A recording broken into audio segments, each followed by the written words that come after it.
tal? Buenos días, amigos y amigas internautas. Qué bueno que nos acompañan en una nueva emisión de El Salvador Today. Es un verdadero placer poder llegar hasta donde ustedes se encuentran a través de sus diferentes dispositivos. Hoy es lunes, son las 9 de la mañana con 33 minutos. Queremos desearles, por supuesto, un feliz inicio de semana. Además, darle la bienvenida a Ramón Villalta, director ejecutivo de Iniciativa Social para la Democracia. Ramón, de nuevo, gracias por estar aquí. Gracias, Luis, por la invitación y la oportunidad de poder conversar sobre temas de interés del país. Perfecto, hoy queremos conversar sobre la elección de los magistrados para la Corte Suprema de Justicia, que ya estamos, digamos, sobre tiempo. Son básicamente 2 meses los que le quedan a los actuales magistrados, principalmente 4 de ellos de la Sala de lo Constitucional. Enseguida regresamos. Recuerde que nuestro primer bloque es una fina cortesía de Megablock. Este espacio es presentado gracias al gentil patrocinio de... Los mejores productos de concreto los encuentra en Megablock. Calidad al precio justo. Llámanos al 2523-2300. Alcánceme el teléfono, es que ahí tengo unos apuntes. Continuamos en El Salvador Today. Qué bueno que permanecen con nosotros. Como lo decíamos antes del corte comercial, estamos interesados en discutir cómo se ha llevado a cabo la elección de los magistrados o los candidatos que van para magistrados de la Corte Suprema de Justicia, que es la lista que el Consejo Nacional de la Judicatura va a llevar hasta la Asamblea Legislativa. Antes de comenzar en forma la conversación, queremos por supuesto agradecer a los amigos de Noticias Menotti, de Interdiario, de El Salvador RX, El Calero de Metapán, El Oriental, Diario de Occidente, Sagastizado Center, Diario Digital Montecristo y Bitácora SB, quienes se unen a esta transmisión en vivo. Ramón, la semana pasada estuvimos, creo, muchos de nosotros pendientes de la elección, de la discusión que hubo en el Consejo Nacional de la Judicatura, ¿no? Donde los concejales, pues, según lo manda la ley, tenían que elegir a 15 de una lista bastante amplia que tenían, y esto se da por votación. Ahora, sabemos que hay una cosa que me preocupa a mí de entrada, y lo tengo que decir así. Esta última discusión fue pública, pero hubo muchas otras reuniones respecto de este tema que no lo fueron. ¿En qué etapa estamos en términos de transparentar, primero que nada, ese proceso de selección de los candidatos que se envían luego a la Asamblea? Bueno, comparativamente este proceso con los anteriores que han ocurrido, ha tenido una diferencia sustantiva, ha sido mucho más abierto, ha habido más inclusión de organizaciones de sociedad civil, más interés también de parte de las organizaciones de sociedad civil de darle seguimiento desde el procedimiento que tiene que llevar adelante la Federación de Asociaciones de Abogados de El Salvador, la FEDAES. Sí.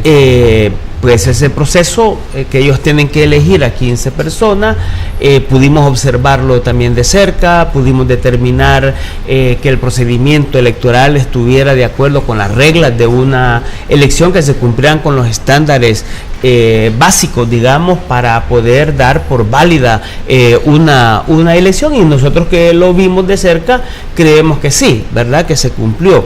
Que hay algunos problemas que en el caso del reglamento que tiene la FEDAE deben de mejorarse, deben de superarse, pero ninguno de estos elementos como para significa o indican que hubieran elementos que pudieran empañar el resultado mismo que hubo.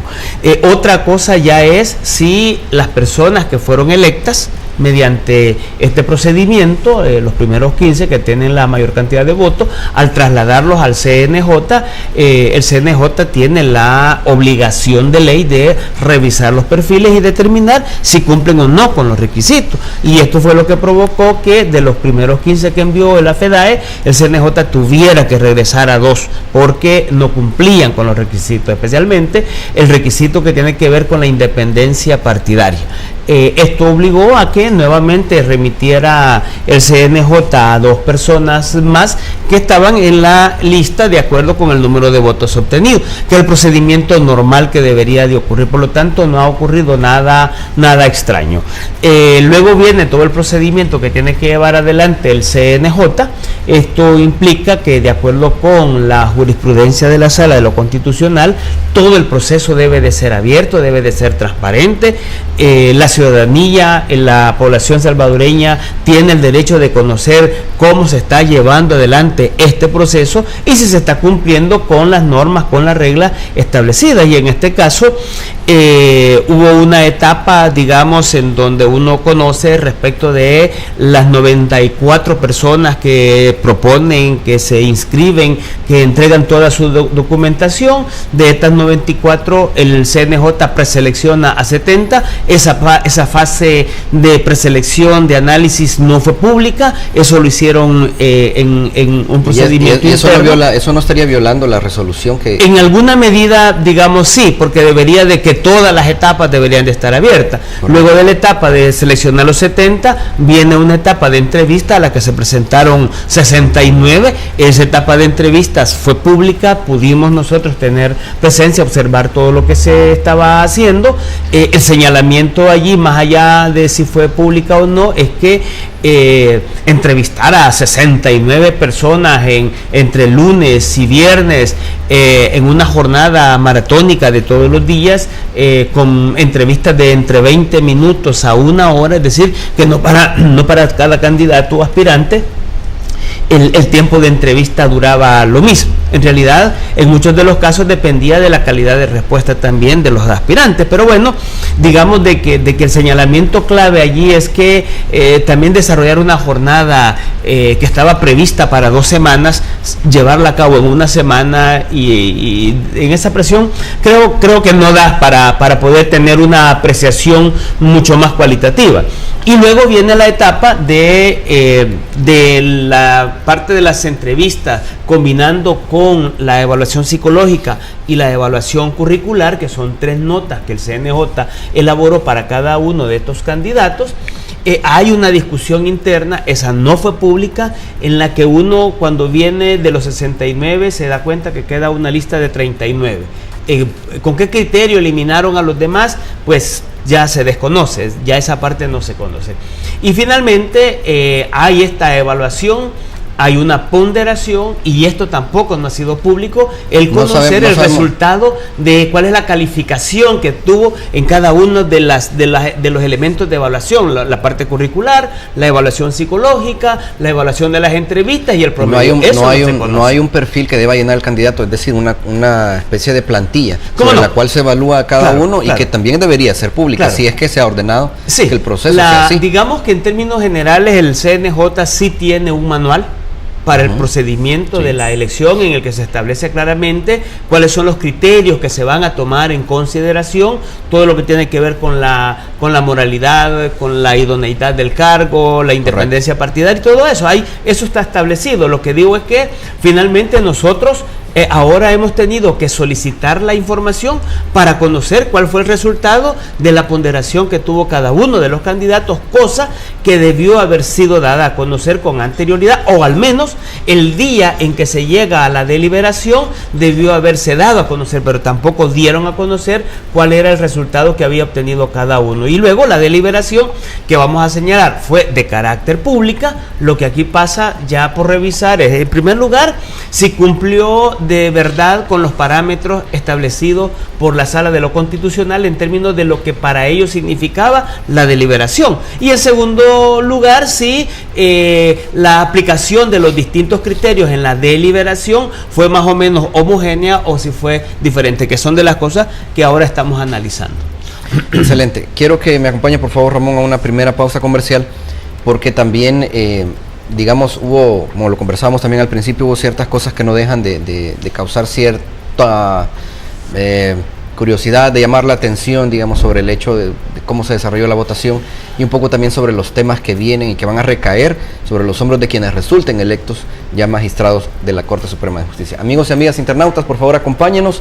Recuerde que estamos también a través de Noticias Menotti, Interdiario, El Salvador RX, El Calero de Metapán, El Oriental, Diario de Occidente, Sagastizado Center, Diario Digital Montecristo y Bitácora SB. Enseguida volvemos.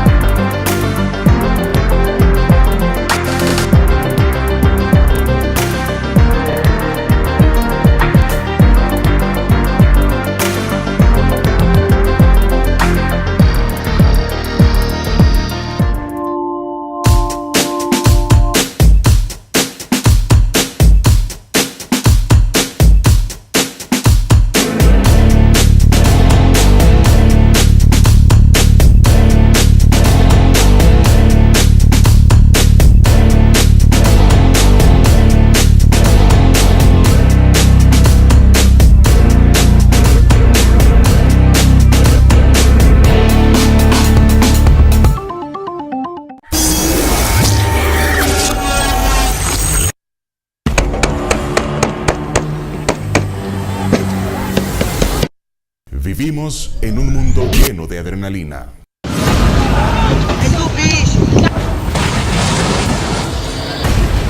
Cuando te toca, aunque te apartes. Cuando no te toca, aunque te pongas.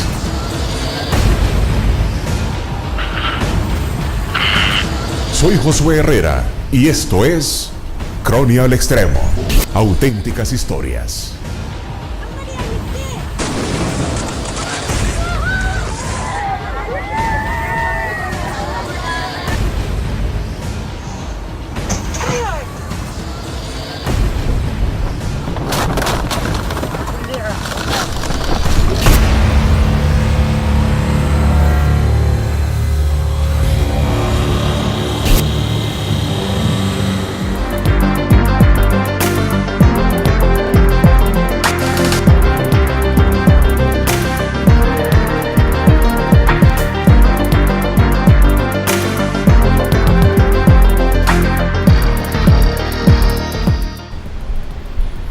Continuamos conversando en El Salvador Today. Hoy nos acompaña Ramón Villalta, quien es director ejecutivo de la Iniciativa Social para la Democracia. Nuestro tema, la elección de los candidatos a magistrado para la Corte Suprema de Justicia. Recuerda que tenemos un número de WhatsApp habilitado para sus preguntas y comentarios. Es el 7017-4887. Ramón, se comentaba, y muchas personas lo han señalado ya prácticamente desde el propio día de la elección, y es que se da una sola votación, ¿verdad? Se logra desde la primera vez el número de 15 candidatos con los suficientes votos para quedar incluidos en la lista que se va a enviar a la Asamblea Legislativa. Y esto pues no permite, digamos, una rediscusión sobre algunos que podrían tener ponderaciones parecidas por los que quedaron en el límite, digamos. No hubo una reconsideración sobre algunos nombres. Y es algo que pues podría parecer que también va en contra del procedimiento, o no sé si se respetó tal vez en realidad el reglamento como debe ser. Sí. Bueno, primero dice la Sala de lo Constitucional, estableciendo los parámetros de lo que implica la deliberación, y es que señalaba que esta es una etapa de carácter argumentativa. Sí. Es decir, no repetir lo que ya está dicho en el currículum, sino argumentar sobre las cualidades, la idoneidad, los vínculos o no vínculos que pueda tener a nivel partidario, pero además lo que alguien del mismo Consejo señalaba de manera insistente es que la vinculación no solo se remitía a la vinculación político-partidaria, sino a la posibilidad de tener vínculos con algunos grupos de poder económico o de otro tipo de poder. Y en este sentido, la obligación de cada uno de los concejales era argumentar sobre las cosas favorables y desfavorables para cada uno de los candidatos, y que por lo tanto debería de ser una ronda en la que cada uno expresa su opinión, da su valoración cualitativa de por qué considera que una persona puede ser o no puede ser apta para entrar a ser parte de la nómina de candidatos a ser elegibles por parte de la Asamblea Legislativa.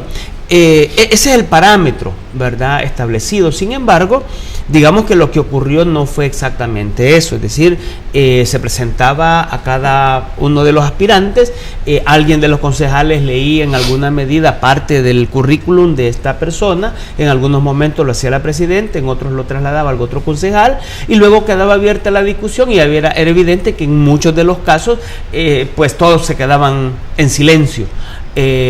Argumentaba posteriormente algo a la presidenta y por fin pues alguien por ahí terminaba hablando, pero no se notó que para cada aspirante todos los miembros del consejo dieran su valoración, dieran su opinión. Por lo tanto, pudo haber un factor ahí, Ramón, que aunado a lo que usted ya decía, ¿no?, de la etapa de entrevistas, que fueron 69 personas, pudo haber un factor de cansancio ya inmiscuido en esto.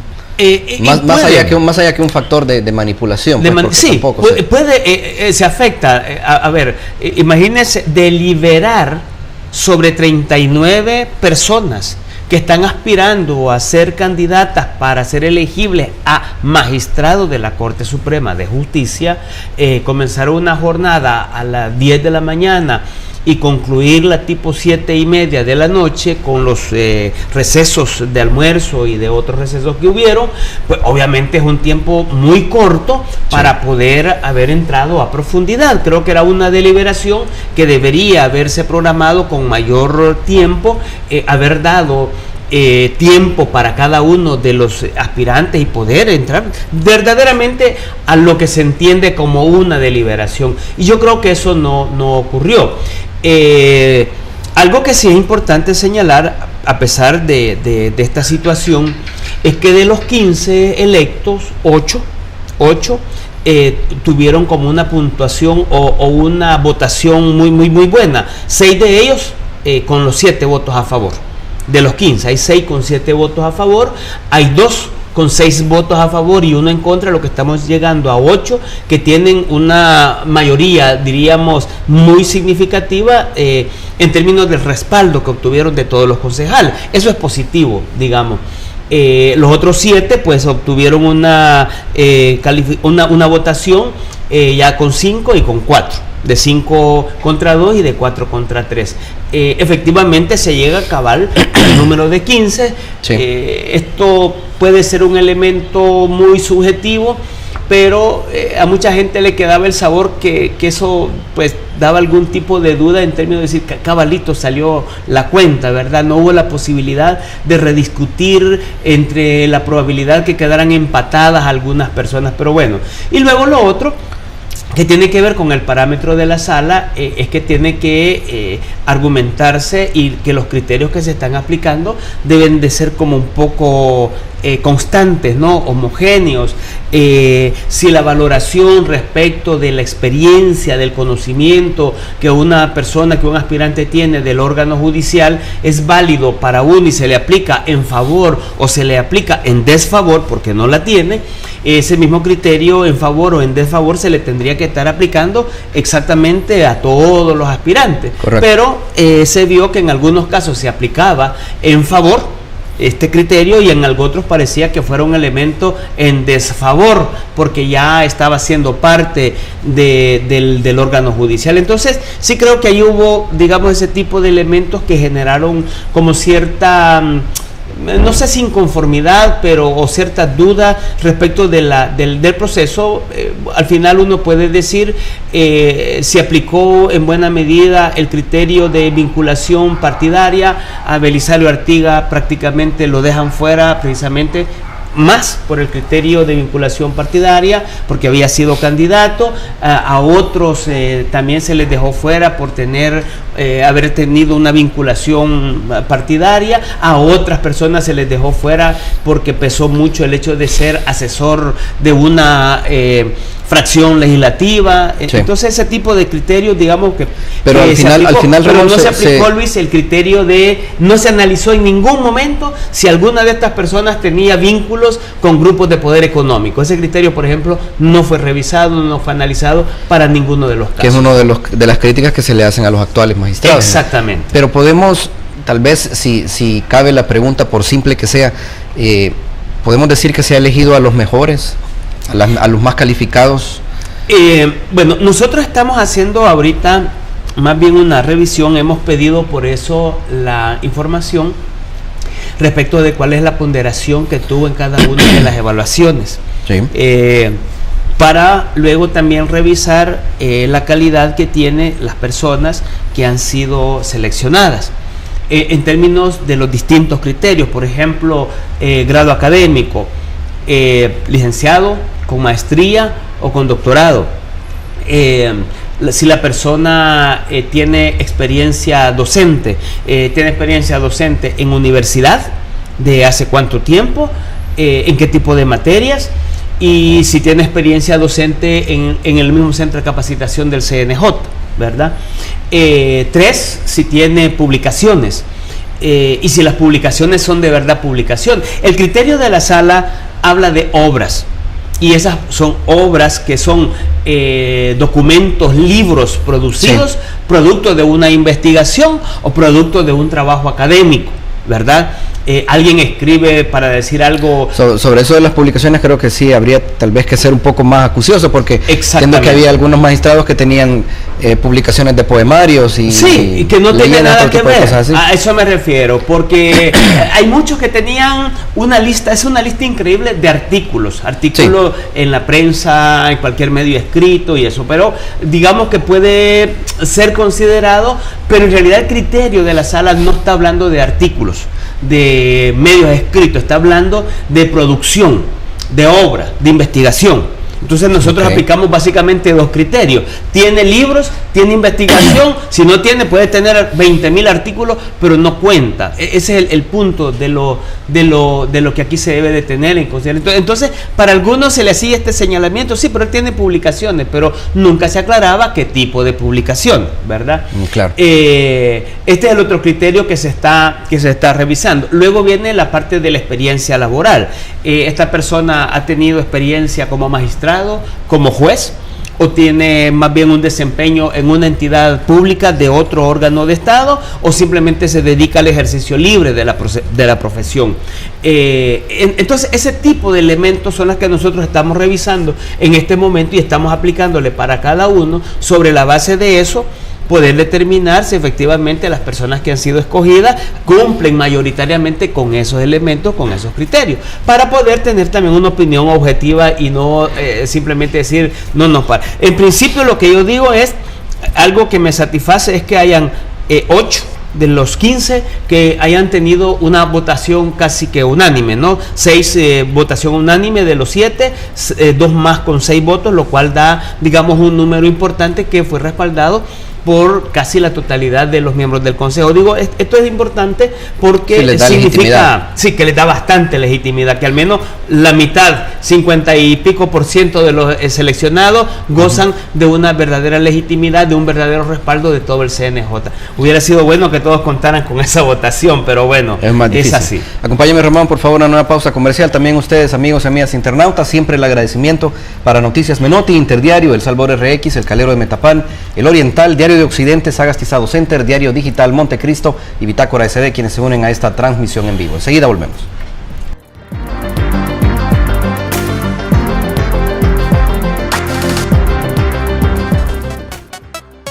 Don't stop.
Continuamos en El Salvador Today, qué bueno que permanece con nosotros. Les recuerdo que estamos también en las diferentes redes sociales. En Twitter nos puede encontrar como @CronioSB, en el caso de mi cuenta personal como @Luis Alvarado. Ramón, también quería hacerle varias consultas al respecto de los temas electorales, ¿no? Se nos ha traslapado la finalización del proceso de las elecciones para alcaldes y diputados con el inicio del proceso para las elecciones presidenciales. Más recientemente, no, la semana pasada, y entiendo que para hoy está programado lo que ordenó la Sala de lo Constitucional, que es volver a contar todos los votos para Gotera. Sí. Esto tiene, digamos, a su criterio, desde la perspectiva de ISD, una razón de ser, se ha dado, digamos, una sentencia en buena lid por establecer realmente qué fue lo que la gente votó y principalmente a la luz de que sabemos que las alcaldías se ganan o pierden por un solo voto. Sí. Bueno, quizá antes de responderle ese, solo para cerrar con el tema anterior, quisiera señalar, Luis, favor, que ahora viene la etapa más importante de este proceso, que es ya lo que le corresponde a la Asamblea Legislativa. Para el día 16 de mayo está previsto que el CNJ entregue la lista de los 30 candidatos a la Asamblea Legislativa. A partir de ahí la Asamblea Legislativa tendrá que nombrar la subcomisión legislativa que se hará cargo del proceso de elección, tendrá que venir un periodo de entrevistas y luego tendrá que venir la deliberación interna hasta llegar a tener un dictamen legislativo para ser presentado al Pleno.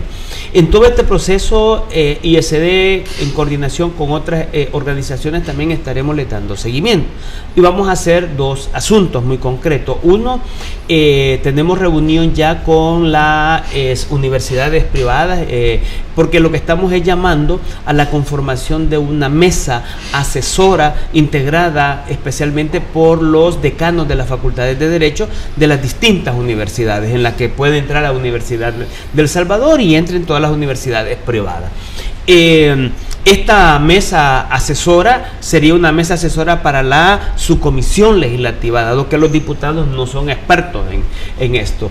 Esta mesa estaría presentando, y las entidades que estamos acompañando esta iniciativa, estamos trabajando en una metodología para el procedimiento de entrevista con la guía de las preguntas y un cuadro de ponderación, de manera que se pueda también orientar a los mismos diputados de un procedimiento y de una forma, de una manera de llevar adelante este proceso de entrevista y poder tener una idea de quiénes son las personas más idóneas. Estamos trabajando en esta dirección y esperamos ya que a finales de este mes de mayo podamos tener el anuncio claro de la conformación de esta mesa, dado que ya está prevista, ya está planificada la reunión con AUPRIDES, que es la iniciativa en donde se juntan todas las universidades privadas, y vamos a poner, ya esto se ha hablado en alguna medida, hay una anuencia favorable, hay una actitud positiva. Hay una cuestión también que quería preguntarle una opinión, y qué bueno que retomamos el tema. El magistrado Rodolfo González propuso, a raíz pues de la experiencia de hace 9 años, cuando se tardó tanto la elección de los magistrados para la Sala de lo Constitucional, propuso una reforma que extienda, o por lo menos en el sentido de evitar que la sala quede, que el organismo quede acéfalo, que se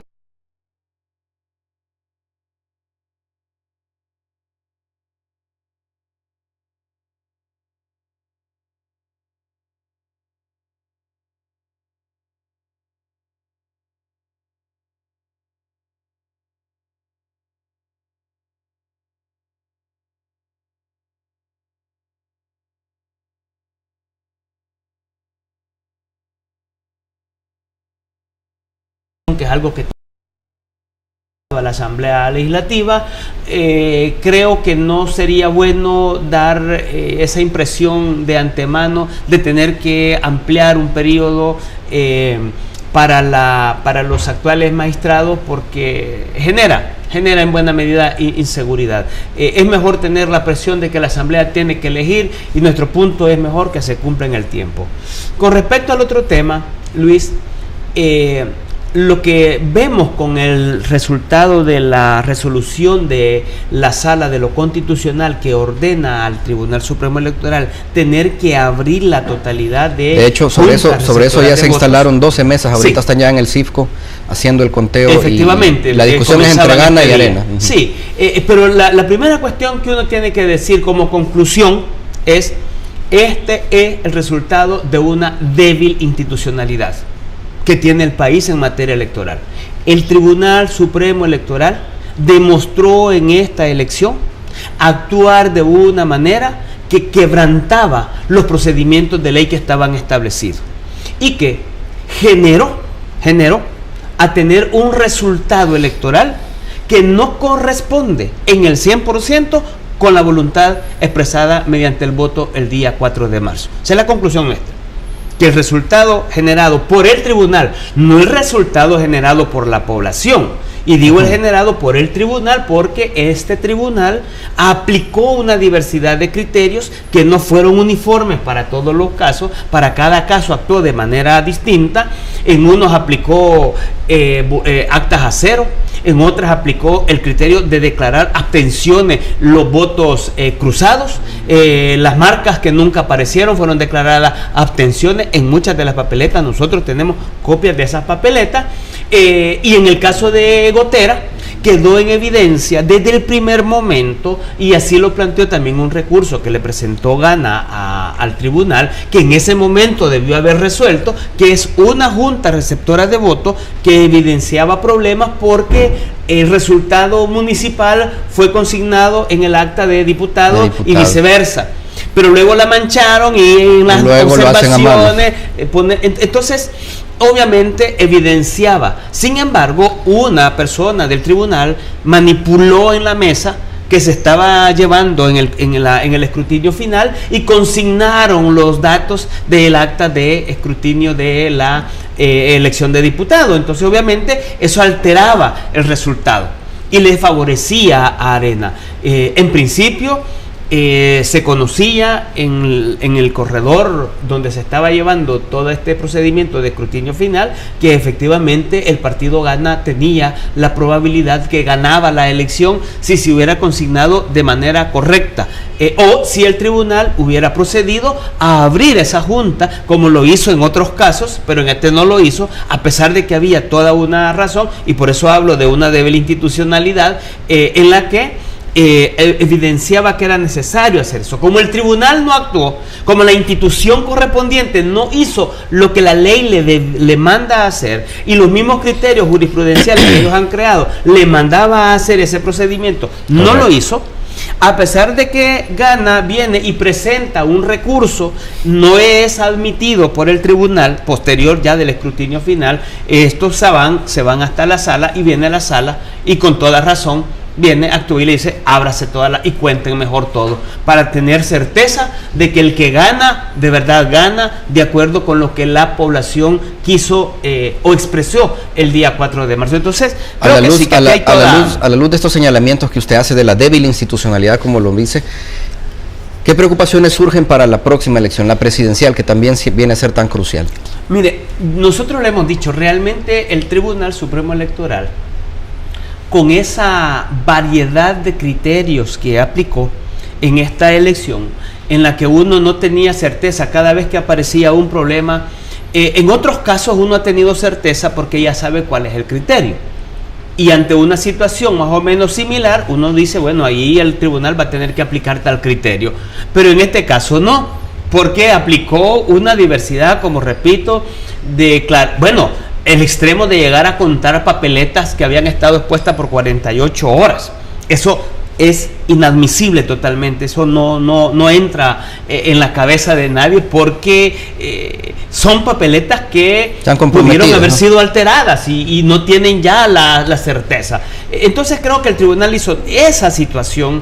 Yo le he advertido que sí puede poner en riesgo una elección como la presidencial, en la que si el tribunal sigue aplicando criterios indistintos, como puede abrir algunas juntas, como las puede no abrir, como puede aplicar el criterio de que se abra si los impugnados son mayores a la diferencia, etcétera, ¿no? Entonces uno genera incertidumbre. Por ello, Luis, lo que nosotros hemos propuesto y estamos proponiendo, y nosotros ya le hicimos llegar el informe final de observación al Tribunal Supremo Electoral, en donde le estamos pidiendo y recomendando que se elabore un reglamento del escrutinio final y que porque eso no existe, de manera que a través de una reglamentación usted ya tenga establecido el procedimiento y tenga considerada cualquier situación que se presente, cuál es el criterio que va a aplicar, de manera que hayan estándares establecidos para la aplicación de criterios ante cualquier situación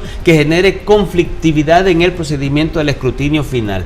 Y por otra parte, poder establecer reformas al Código Electoral para ampliar los casos en los que se puede abrir la Junta Receptora de Votos. Esto porque ya se creó una jurisprudencia. Por ejemplo, la ley establece claramente que la única razón por la cual usted puede abrir una Junta Receptora de Votos es cuando el número de votos de abstención son mayor a la diferencia con la que ha ganado un partido o un candidato. Es la única. Sin embargo, desde 2012, en el caso Zaragoza, se tuvo que abrir una junta porque había evidencia que las actas habían sido manipuladas. En el 2015, a partir de una resolución de inconstitucionalidad, también se abrió todo San Salvador. Ahora, por resolución de la sala, se tiene que abrir todo Gotera. El tribunal creó una jurisprudencia de haber abierto el caso del Congo. Abrieron todo San Vicente sin haber respetado la regla de las abstenciones. En el caso de Zacatecoluca respetaron el criterio de lo que dice la ley. Entonces esa variedad no puede seguir siendo. La ley tiene que establecer con claridad en qué casos se puede abrir a partir de la experiencia que ya se ha vivido. Y por último, nosotros sí creemos que es importante que también debe de quedar establecido algo que no se debería de declarar en ningún caso, independientemente del resultado en el que se encuentre, ninguna acta se debe declarar a cero, porque cuando usted declara un acta a cero está violentando la voluntad de la gente que llegó a votar en esa junta. En segundo lugar, no se puede declarar abstención ninguna acta cuando los resultados que se reflejan en el acta no están consignados de acuerdo con lo que en realidad ocurrió, que eso fue lo que aplicaron en esta ocasión. Y estamos hablando, Luis, se estima por lo menos de 1.300 actas con votos cruzados, con muchas de estas que tenían inconsistencia porque no consignaron las marcas de los candidatos a diputados, y eso fue declarado abstención. Entonces está violentando la voluntad de las personas que llegamos a votar. Por ejemplo, yo voté cruzado. Pero una irregularidad para afectar el resultado de una elección presidencial tiene que ser ya masiva, no puede darse, digamos, así focalizada como se ha dado en estos casos. No necesariamente, pero el problema de fondo, Luis, es que cuando uno ve un tribunal que no tiene un estándar en la aplicación de criterios, una uniformidad, sino que inventa, entonces usted puede decir, peligroso en una elección presidencial, inventen procedimientos que no existen en ningún lado y lo aplican. Ese es el problema que hay. Por eso nosotros estamos exigiendo esta idea del reglamento, ¿verdad? Y que ante cualquier... es que mire, ¿qué es lo que puede suceder? En una elección presidencial, si en esta elección recién pasada uno puede intuir, yo no puedo concluir, pero puedo intuir que hubo línea de partidos políticos para que sus miembros de mesa no consignaran los votos cruzados en las siguientes partes que componen el acta, ¿verdad? Los demás folios. Por lo tanto, había una idea que ahí se intuía que había línea partidaria para que no se consignaran cuántos de esos votos cruzados era para cada partido, ni cuántos de esos votos cruzados mostraban las marcas para qué candidato. Al no consignar esto, tú no puedes procesar para quién es el voto cruzado. Bien, claro. ¿Qué es lo que puede pasar en esta elección? Hay una línea partidaria y perfectamente se puede decir, no consignen los votos de un partido político, ¿verdad? Y entonces se puede intuir de que hay algo que se está en alguna medida manipulando, o puede haber cualquier tipo de línea que pueda alterar un acta. Y el tribunal lo que puede llegar a hacer es declarar abstención, como lo hizo en esta ocasión, afectando la voluntad popular. Claro. ¿Me explico? Entonces sí creo que puede ocurrir con lo que vimos en esta elección. Sí pueden ocurrir cosas que yo sí creo que es importante demandar. Nosotros vamos a trabajar en los próximos días también en una propuesta que ayude al tribunal, o a exigir mucho más al tribunal para que pueda reglamentar y que en el futuro esto pueda seguir ocurriendo y pueda poner en duda el resultado de una elección. Por eso es que nosotros concluimos de que el resultado que el Tribunal Electoral presenta de esta elección no corresponde en el 100% con la voluntad expresada mediante el voto por los salvadoreños el día 4 de marzo. por haber modificado y haber aplicado estos criterios que no consignó todos los resultados y que van cambiando según el tiempo, ¿no? Y que cambian. Ramón, claro, quiero agradecerle por haber estado aquí con nosotros. Lastimosamente se nos ha acabado el programa, pero bueno, estos temas abundan para seguir y seguir hablando. Gracias por estar aquí con nosotros. Muchas gracias, Luis. Amigos y amigas internautas, qué bueno que pudieron acompañarnos también en esta nueva emisión de El Salvador Today. Los esperamos el miércoles, siempre a las 9 de la mañana, con un nuevo tema. Recuerden, el costo de desentenderse de la política es ser gobernado por lo peor que la sociedad tiene para ofrecernos. Hasta la próxima.